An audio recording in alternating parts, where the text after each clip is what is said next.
From Civil War-era battlefield balloons to unmanned, jet-powered drones, the best view of the enemy has always been from above. Here's a look at aerial surveillance technology over the past 200 years, with contributions from Andrew Hammond, historian and curator at the International Spy Museum in Washington, D.C. Civil War battlefield balloons. In the early 1790s, the French first experimented with using hydrogen-filled balloons for battlefield reconnaissance. The balloons didn't actually fly over enemy lines, they were tethered to the ground by cables.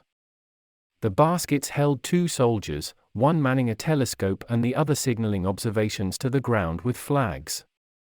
The French balloonists formed the world's first air force in 1794 called the Compagnie d'Aéronautiers.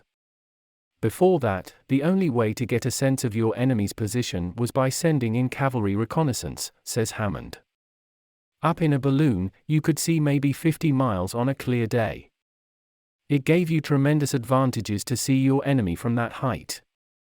At the outbreak of the Civil War, the American inventor and showman Thaddeus Lowe staged a balloon demonstration on the National Mall that convinced Abraham Lincoln to employ tethered balloons in the Union Army.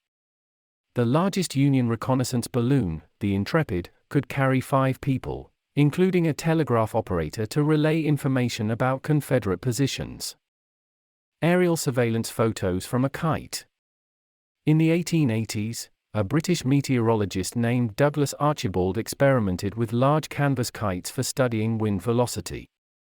He also rigged a camera to the kite and activated the shutter through a long cable attached to the kite's string. Archibald's aerial photographs were some of the earliest ever published, and caught the attention of an American Army corporal named William Eddy. While fighting in the Spanish-American War of 1898, Eddy built his own version of Archibald's kite, mounted camera and used it to snap bird's-eye photos of enemy positions. Although photography existed during the Civil War, it was Eddy's kite that took the first military aerial surveillance photos in history. Camera, carrying pigeons. Carrier pigeons or homing pigeons played a vital role in World War I communications. They carried SOS bulletins from marooned sailors, relayed orders to tank officers and transported coded messages from covert spies. Pigeons also took aerial photos. Or tried to. In 1907, a German pharmacist named Julius Neubronner patented a pigeon-mounted camera and used his invention to create whimsical postcards featuring photographs taken on the wing.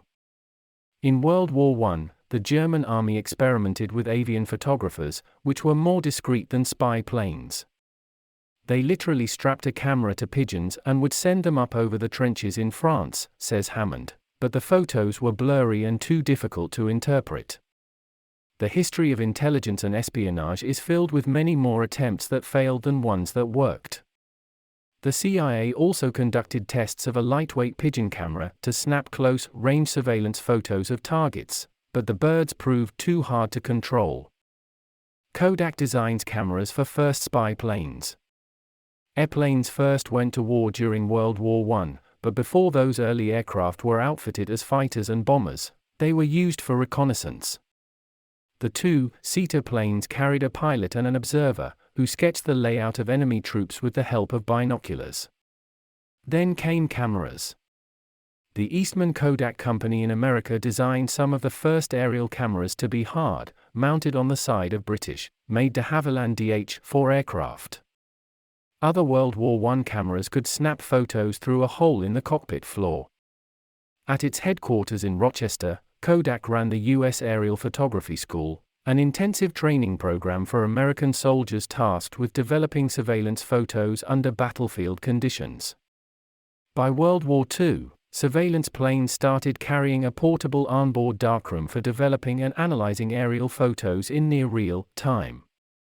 During the Cold War, the KGB made it almost impossible to collect intelligence on the ground in the Soviet Union, so America's spy agencies turned to the skies.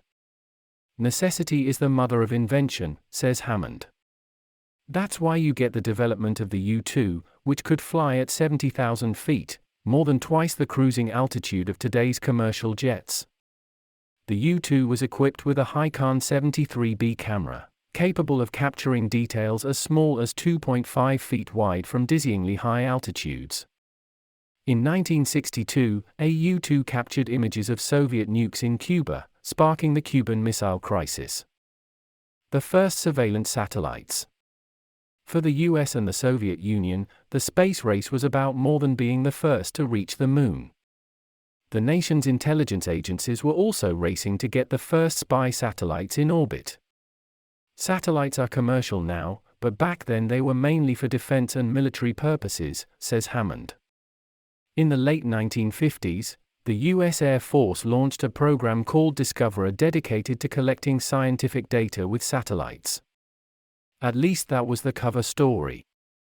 In reality, it was a secret spy program called Project Corona. The American spy satellites returned their first aerial images of the Soviet Union in 1960. The heavy hitter of the late Cold War era was the Hexagon KH-9, an American spy satellite that could capture images of objects smaller than 2 feet across from up to 100 miles above the Earth's surface. Before digital images could be transmitted from space, the KH-9 would jettison buckets of exposed film that parachuted down into the atmosphere over Hawaii, where they were snatched in mid-air by Air Force jets. CIA makes a Dragonfly drone. One of the most buzz-worthy gadgets at the CIA Museum is the Insectothopter, a covert listening device camouflaged as a realistic-looking and flying dragonfly. The CIA built the device in the 1970s after ditching an earlier effort to build a bumblebee-shaped gadget. The Insectothopter's translucent wings were powered by a tiny gasoline engine, and it flew fast enough to cover 2 football fields in 60 seconds. An operator controlled its flight using a laser beam, which also transmitted audio captured by the bug's tiny microphone. Unfortunately, the Insectothopter was never operational because it was easily blown off course by gusts of wind stronger than 5 miles per hour. First UAVs debut in World War I. UAVs or unmanned aerial vehicles made their debut in World War I with the Aerial Target, a British remote-controlled airplane. As its name implies, the Royal Air Force used the UAV as target practice for British dogfighters in 1917. For World War II, the RAF upgraded its UAV fleet to the Queen Bee, a reusable and returnable training target for anti-aircraft gunners. The Queen Bee, built by de Havilland, used a radio-controlled servo to manually operate the aircraft's rudder and elevator controls. Some historians credit the Bee-themed UAV with coining the word drone. The first jet-powered drones were deployed in the Vietnam War as part of a secret American reconnaissance program. The AQM-34 Ryan Firebee, which ran more than 34,000 surveillance missions during the war, was equipped with radar-absorbing blankets and anti-radar paint to give it stealth capabilities. In addition to tracking Viet zone positions and spotting targets, the Firebee was also used to scatter propaganda leaflets behind enemy lines.